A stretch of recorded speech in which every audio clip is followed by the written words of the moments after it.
ইমানদারেরা, তোমাদের জন্য রমজানের রোজা ফরজ করা হলো, যেমনি ভাবে পূর্ববর্তীদের উপরে রোজা ফরজ করা হয়েছিল।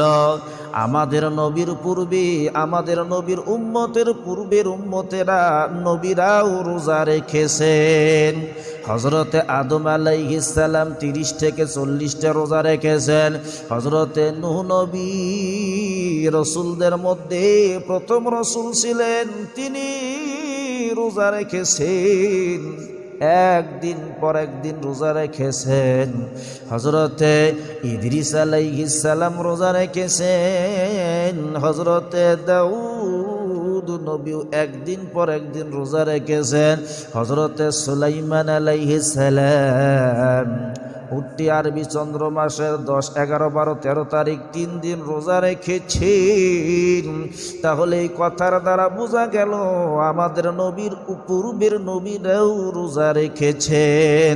এই যে রমজান মাসের রোজা 30টি ফরজ, রমজান মাসের 1 মাস রোজা ফরজ, কিন্তু এই রোজার পূর্বেও একটা রোজা ফরজ ছিল, সেটা হলো আশুরার রোজা। 10 মুহররম মাসের 10 তারিখ আশুরা রোজা ফরজ ছিল।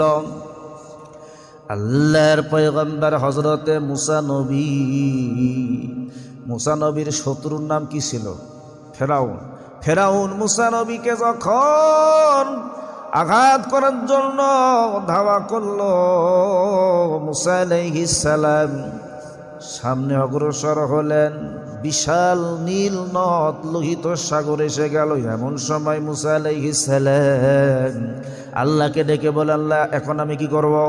আল্লাহ বলেন, মুসা রে, তোমার লাঠি দ্বারা, হাতের লাঠি দ্বারা নীল নদীর মধ্যে আঘাত করো, সঙ্গে সঙ্গে বিশাল রাস্তা হয়ে যায়। মুসা আলাইহিস সালাম তার দলবল সহকারে রাস্তা পথ অনুসরণ করে চলে যায়। ফেরাউন যখন তার দলবলকে নিয়ে রাস্তার উপরে ওঠে, রাস্তা ভেঙ্গে ফেরাউন এবং সমস্ত ফেরাউনের অনুসারীরা নীল নদের মধ্যে ডুবে মারা যায়। আমার বন্ধুগণ, এই ঘটনা আপনারা জানেন।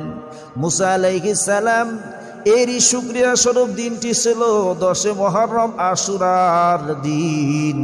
এরই শুকরিয়া স্বরূপ হযরতে মুসা নবী আশুরার রোজা মুহররমের 10 তারিখে রোজা রেখেছেন। এটা ছিল ফরজ। আল্লাহর নবী বলছেন, তোমরা আশুরার রোজা রাখো। তবে ইহুদিরাও এই রোজা রাখে। আল্লাহ নবী বলছেন, ইহুদিরা একটা রোজা রাখে, তোমরা তাদের ব্যতিক্রম রাখো, 2টা রাখো, 3টা রাখো।